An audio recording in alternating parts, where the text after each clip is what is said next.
Hello students.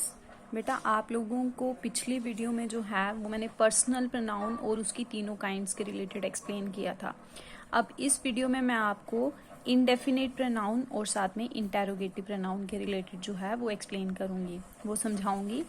तो सब बच्चे इसको वीडियो को अच्छे से वॉच करेंगे और ये टॉपिक जो है इनको अच्छे से समझेंगे। तो इनडेफिनेट प्रोनाउन का हिंदी मीनिंग होता है अनिश्चयवाचक सर्वनाम। निश्चय का मतलब होता है जो चीज हमने डिसाइड कर ली होती है, ठीक है, जिसके बारे में हमें पूरा कंफर्मेशन होती है।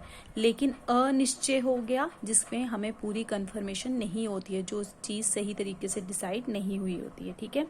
तो इसकी डेफिनेशन क्या आई? A person that does not refer to any particular noun is called an indefinite pronoun. Indefinite pronoun कौन सा प्रोनाउन होता है? जिसमें जो है does not refer to any particular noun, ठीक है। मतलब कि जो नाउन होगा उसमें जो है पर्टिकुलरली हम नाउन के बारे में जो है वो रेफरेंस नहीं दे रहे होंगे, मतलब उसके बारे में हम पर्टिकुलर नाउन के बारे में एक्सप्लेनेशन नहीं दे रहे होंगे। जैसे पर्सनल प्रोनाउन में मैंने आपको बताया था ना कि हम पर्टिकुलर पर्सन या थिंग के बारे में रेफरेंस दे रहे थे, ठीक है। वो रिप्रेजेंट करता था स्पेसिफिक का मतलब हो गया पर्टिकुलरली। लेकिन इनडेफिनेट में क्या होता है कि वो पर्टिकुलरली किसी चीज को पॉइंट आउट नहीं कर रहा होता है, उसमें हम सबको लेकर चलते हैं, ठीक है। जैसे मैंने आपको अभी हिंदी में समझाया, अनिश्चयवाचक का मतलब हो गया कि जो चीज प्रॉपरली डिसाइड नहीं हुई होती है, ठीक है, जिसमें जो है हम सबको लेकर चलते हैं। जैसे मैं आप लोगों को एक एग्जाम्पल दे देती हूँ कि आज जैसे आप लोगों को मैंने योगा डे के लिए फोटोज शेयर करने को बोला था, तो मैंने ग्रुप में वर्बली ऐसे बोल दिया कि सब बच्चों ने बहुत अच्छी फोटो सेंड की थी, बहुत अच्छे योगा पोजेस में फोटोज को सेंड किया था। हालांकि सब बच्चों ने नहीं किया था, लेकिन मैंने सबका नाम लिया, मतलब वो इनडेफिनेट प्रोनाउन हुआ, ठीक है। तो इस तरह से इनडेफिनेट प्रोनाउन क्या होता है? Does not refer to any particular noun, ठीक है, जिसमें विशेष की ओर संकेत नहीं किया जाता है, ठीक है। मतलब किसी एक पर्टिकुलर इंडिविजुअल पर्सन के लिए या थिंग के लिए या प्लेस के लिए जो है वो हम जो है वहाँ पे पॉइंट आउट नहीं करते हैं, हम सबको लेकर चलते हैं। अब ये एक्सप्लेनेशन इसकी कैसे होगी? एग्जाम्पल्स हैं, all of them have gone. इसमें ऑल वर्ड जो है इसका मीनिंग हो गया कि वो सब चले गए हैं, ठीक है।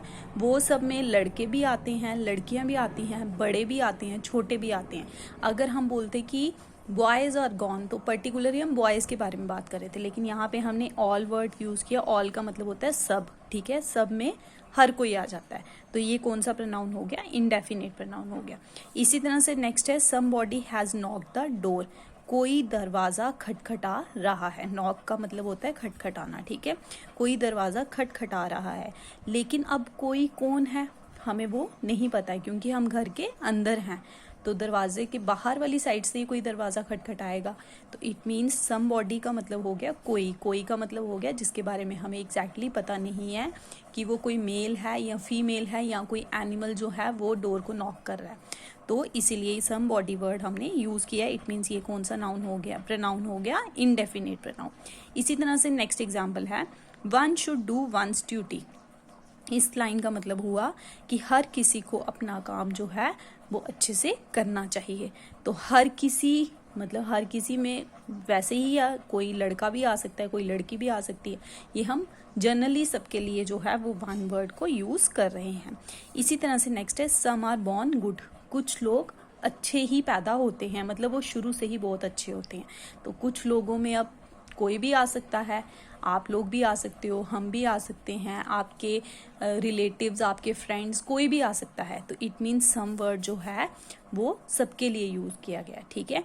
तो इनडेफिनेट प्रोनाउन क्या होता है? जिसमें हम जो है किसी पर्टिकुलर नाउन की तरफ रेफरेंस नहीं देते हैं, पर्टिकुलर नाउन की तरफ जो है हम पॉइंट आउट नहीं करते हैं, वो हम सबको लेकर जिस प्रोनाउन में चलते हैं वो होता है इनडेफिनेट प्रोनाउन, ठीक है।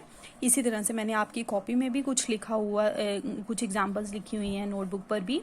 ऑल आर ऑनेस्ट, ठीक है, ऑल हो गया सबके लिए कि सब ईमानदार हैं।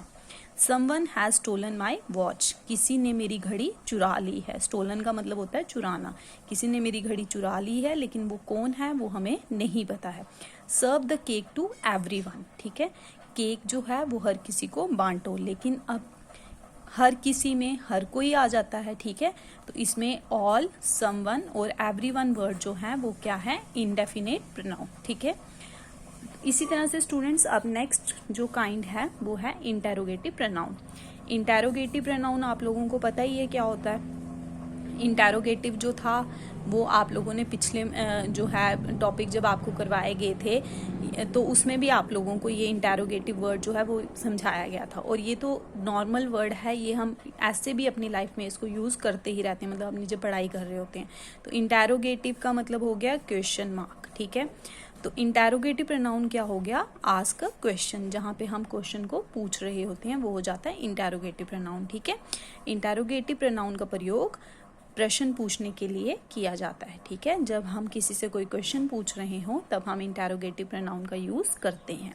अब जैसे एग्जांपल हो गई, why are you going there, तुम वहां क्यों जा रहे हो। अब यहाँ पे हम किसी से क्वेश्चन पूछ रहे हैं तो इसलिए वहां पे हमने इंटेरोगेटिव प्रोनाउन का यूज किया है। व्हाई वर्ड जो है वो हो गया इंटेरोगेटिव प्रोनाउन। इसी तरह से वेयर डू दे लिव, वो कहाँ रहते हैं, तो ये वेयर वर्ड जो है ये भी इंटेरोगेटिव प्रोनाउन है। उसके बाद नेक्स्ट है which is your true friend, तुम्हारा सच्चा दोस्त कौन है। तो यहाँ पे भी हम क्वेश्चन पूछ रहे हैं तो विच वर्ड जो हो गया वो इंटेरोगेटिव प्रोनाउन। उसी तरह से नेक्स्ट है whom did they help, वे किसकी मदद करेंगे। तो यहाँ पे भी whom वर्ड जो है वो इंटेरोगेटिव प्रोनाउन है। इसी तरह से मैंने भी कुछ एग्जाम्पल्स लिखी हैं नोटबुक पर।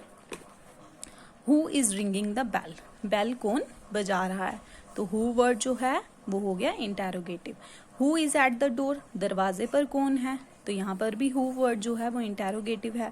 व्हाट इज दिस, ये क्या है, तो यहाँ पे व्हाट वर्ड जो है वो भी इंटेरोगेटिव है, ठीक है। तो जो वर्ड्स हम क्वेश्चन पूछने के लिए यूज करते हैं उनको हम बोलते हैं इंटेरोगेटिव प्रोनाउन। सो स्टूडेंट्स, इस वीडियो में मैं आप लोगों को सिर्फ यही दो प्रोनाउन जो है वो एक्सप्लेन करूंगी। नेक्स्ट वीडियो में आपको आगे वाली काइंड्स एक्सप्लेन की जाएंगी। आई होप आप ये दोनों जो काइंड्स मैंने एक्सप्लेन करी हैं इससे सेटिस्फाइड होंगे। अच्छे से इनको वॉच करें और समझें, और इसके अलावा खुद से भी बुक को रीड करें ताकि आपका कंसेप्ट और अच्छे से क्लियर हो जाए। Thank you students.